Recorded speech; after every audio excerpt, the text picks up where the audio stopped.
Did you know that a dog sleeps on average for about 12 to 14 hours a day? But what happens during the other 10 to 12 hours when they are awake? Many of us assume our dogs are content to just lie around, waiting patiently for our return, waiting for their next meal. We see them resting and we think they are relaxed. But often beneath that calm exterior, a storm of unused energy and mental frustration is brewing. This is the silent problem of boredom. It can lead to the behavioral issues I see every single day. Your dog is not just a pet, they are an intelligent animal with instincts and needs that go far beyond a bowl of food, a soft bed. As a dog owner, a pack leader, you have a responsibility to understand what your dog is trying to tell you. Their language is not spoken in words, but in actions, in energy, in the destruction of your favorite pair of shoes. When you leave for work, do you ever wonder what your dog is truly feeling? Are they simply missing you, or is there something deeper at play? Boredom in dogs is not just a passing mood, it is a chronic state of understimulation that can affect their mental and physical health. It is a cry for help, a signal that their natural drives to work, to explore, to think, are not being met in their daily lives. One of the most common and frustrating signs of a bored dog is destructive behavior. You come home after a long day, ready to relax, only to find that your sofa cushions have been torn to shreds. The remote control has been chewed into 1,000 tiny pieces. The leg of your favorite wooden chair now has teeth marks all over it. Your first reaction might be anger or frustration. You might think your dog is being bad or is trying to punish you for leaving them alone. But I want you to shift your perspective. This is not an act of revenge. It is an act of desperation. It is a dog trying to find an outlet for pent-up energy and a mind that has nothing else to do. Chewing for a dog is a natural and satisfying activity. It helps keep their jaws strong and their teeth clean. It is a way for them to explore the world and relieve stress and boredom. When a dog doesn't have appropriate items to chew on, like durable toys or natural chews, they will find their own substitutes. The key to solving this problem is not punishment, but redirection. Instead, the solution is prevention and providing better alternatives. Before you leave, make sure your home is dog-proof by putting away tempting items.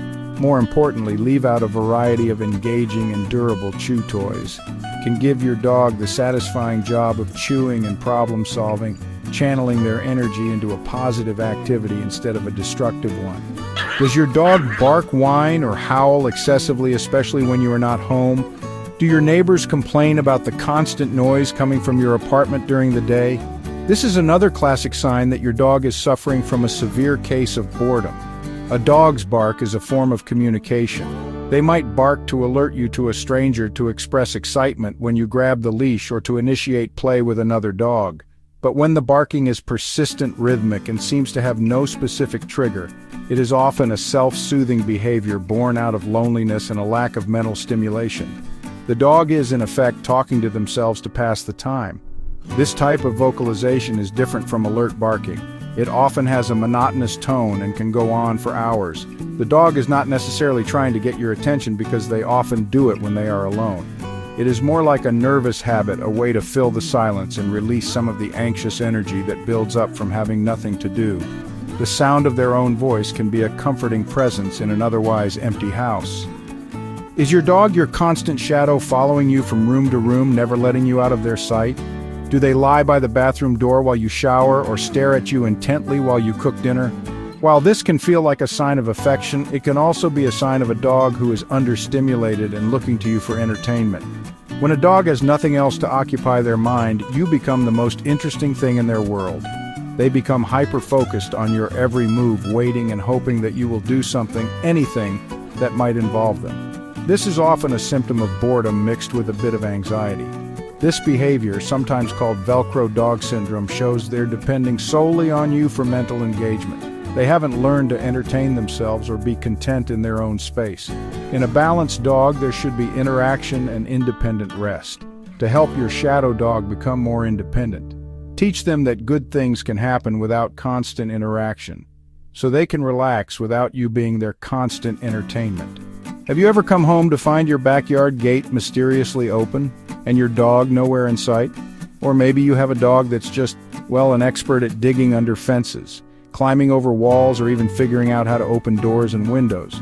This is what we call the escape artist, and honestly, while their ingenuity can be kind of impressive, it's actually a dangerous and clear sign of profound boredom and a lack of fulfillment. A dog that's constantly trying to escape isn't trying to run away from you. They're really just trying to run to something more interesting. The world outside their yard represents adventure, new smells, new sights, potential for excitement that's missing from their daily routine. This behavior comes from a powerful instinct to explore and seek novelty. Your backyard can start to feel like a boring prison if nothing ever changes. The dog has sniffed every blade of grass, marked every corner, and seen the same view 1,000 times. The urge to see what's on the other side of the fence becomes overwhelming. The real solution is making home more engaging than outside. A structured walk or run where your dog focuses on you. Try scent work games, hide treats in the yard. When a dog is physically tired and mentally fulfilled, the urge to escape fades. Have you noticed your dog licking, chewing, biting at their paws, legs, tail until the area is red, raw, or losing fur? While the first step should always be a visit to the veterinarian to rule out medical issues like allergies, skin infections, or parasites, this behavior can also be a manifestation of psychological distress, much like a person who bites their nails when they're nervous or bored. This obsessive self-grooming, known as acrylic dermatitis, can be a compulsive behavior that a dog develops as a way to cope with anxiety, stress, or a profound lack of stimulation. When a dog has nothing else to do, they can turn their attention inward. The repetitive motion of licking releases endorphins, which are natural pain-relieving and pleasure-inducing chemicals in the brain. The dog essentially learns to self-soothe by licking. You must redirect that obsessive energy into positive activities. To truly solve the problem of boredom, we have to understand where it comes from. The root cause is simple. We often forget our dogs are more than pets. They are descendants of working animals bred for centuries for specific purposes. Border Collie, bred to herd; Beagle, bred to track; Labrador Retriever, bred to fetch; German Shepherd, bred to protect. These jobs demanded stamina, intelligence, and focus. Those instincts are deeply ingrained in their DNA. Their minds are wired to work, their bodies built for action. In modern life, we often fail to provide outlets for those instincts. Small apartment living, suburban home life. We give them food in a bowl, no hunting. We keep them in a fenced yard, no roaming. We've taken away their job, their purpose. That creates a vacuum, unfulfilled potential. You don't need a flock of sheep for a border collie, or to take up duck hunting for a Labrador. But you must simulate their bred-for work in modern, appropriate ways. That's why the structured walk matters. Your dog's energy is mental as well as physical. So, how do we give our dogs the fulfilling life they need and deserve? The solution can be broken down into my core philosophy: exercise, discipline, affection. First and foremost is exercise, but it must be the right kind of exercise. It's not just about letting the dog run around the yard. It's about draining their energy in a structured way that also engages their mind. The daily walk is the most important activity you can do with your dog. It's not just a potty break, it's a primal ritual that simulates the pack migrating together. A long, brisk walk where your dog heels beside or behind you drains energy and reinforces your leadership. Next comes discipline, rules, boundaries, limitations. This is not about punishment. It's about the calming structure dogs crave. Sit, stay, place. Puzzle toys and feeder balls for meals are another form of discipline. They turn feeding time from a 2-minute gobble into a 20-minute problem-solving challenge. These activities challenge mind and body and strengthen your bond. Finally, after exercise and structure comes affection. It's the reward for their calm, balanced state. Affection given to a tired, fulfilled dog is a beautiful thing. Thank you for watching. If you found this video helpful, don't forget to like, subscribe, and share.